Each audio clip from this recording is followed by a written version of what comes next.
Si vous souhaitez apporter des modifications à un document, mais vous n'êtes pas sûr des modifications, vous risquez d'effacer des données importantes. Eh bien, il est donc important de savoir comment revenir en arrière, comment annuler des actions et comment créer des copies de sauvegarde des différentes versions de votre document. Ici, par exemple, vous voyez que je vais avoir un certain nombre de contacts et j'ai leurs adresses dans cet onglet-ci. Mais je peux aussi, à l'intérieur de cette feuille, consulter leurs adresses email. Je souhaite donc bien conserver ce fichier-ci. Je vais lui apporter des modifications, mais auparavant, je vais créer une copie de sauvegarde. Donc, je clique tout en haut à gauche dans le menu Fichier. À l'intérieur du menu Fichier, je vais ensuite choisir Enregistrer sous pour créer une nouvelle copie avec un nouveau nom. À l'intérieur de l'ordinateur, je vais par exemple sauvegarder ceci sur le bureau, mais je vous conseille d'avoir par exemple un dossier avec vos brouillons, avec vos versions sauvegardées, etc. Ici, mon fichier se trouve déjà sur le bureau, je vais donc créer une deuxième version, je vais l'appeler adresse 2 et je clique ensuite sur enregistrer. J'ai donc maintenant un deuxième document que je suis en train de modifier. Vous voyez ici dans la barre titre que je vais modifier adresse 2. Je suis donc sûr de conserver adresse 1 par ailleurs. Maintenant, je vais effectuer des modifications. Par exemple, je vais supprimer les adresses postales. Donc avec un clic droit ici sur la feuille, je vais choisir supprimer. J'ai ici un message de confirmation qui me dit que je ne pourrai pas annuler cette suppression. Mais je confirme. Je clique sur supprimer et effectivement, vous le voyez, j'ai bien supprimé cette feuille-ci. Je vais continuer de supprimer différents éléments. Par exemple, je vais sélectionner ici l'adresse email de Jean Durand. Ensuite, j'appuie sur la touche Supre. Je vais même d'ailleurs sélectionner l'intégralité de cette ligne. Je clique sur l'entête de la ligne et ensuite je vais appuyer sur la touche Supre comme ceci.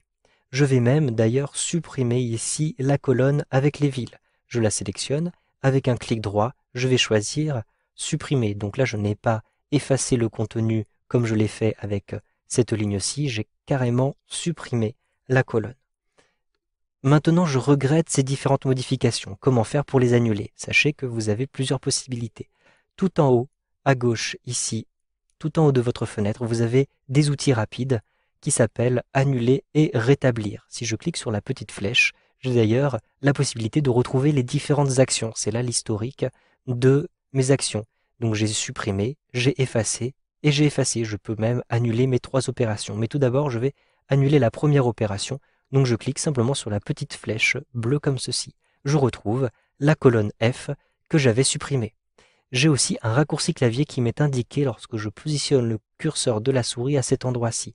Il s'agit de CTRL Z. Je peux donc utiliser simplement CTRL Z, j'appuie sur la touche CTRL, puis sur la touche Z, et j'annule l'action précédente qui avait été d'effacer le contenu de cette ligne-ci. J'utilise à nouveau CTRL Z pour retrouver, vous le voyez, l'adresse email de Jean Durand.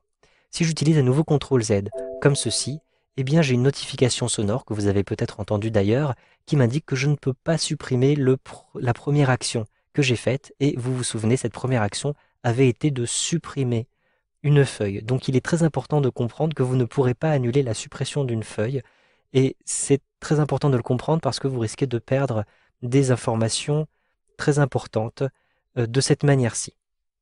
Cependant, vous pouvez rétablir des actions que vous avez faites. Ici, en l'occurrence, mes actions avaient été de supprimer des éléments. Je peux utiliser la touche rétablir. Donc, je clique simplement sur rétablir. Je peux aussi choisir de rétablir à un certain niveau. Le premier niveau, le deuxième niveau, les différentes opérations. Je vais rétablir ici l'effacement de la ligne 8 en cliquant à cet endroit-ci. Je peux aussi utiliser le raccourci clavier qui m'est indiqué ici. Il s'agit de CTRL plus la lettre Y. Ces raccourcis clavier sont très pratiques. Ici, j'utilise CTRL plus Y et vous gagnez énormément de temps comme ceci en rétablissant des actions. Donc vous voyez que ici, j'ai automatiquement supprimé la colonne qui était la colonne F auparavant.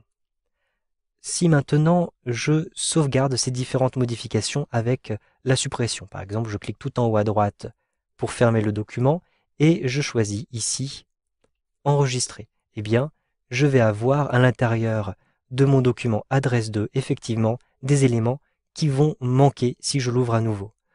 Cependant, j'ai fait une copie de sauvegarde, donc je vais ici fermer cette fenêtre-ci, et je vais retrouver ma copie de sauvegarde qui était ici la première version. Je double-clique sur adresse, et je vais retrouver les différents éléments et je vais même retrouver la feuille que j'avais supprimée.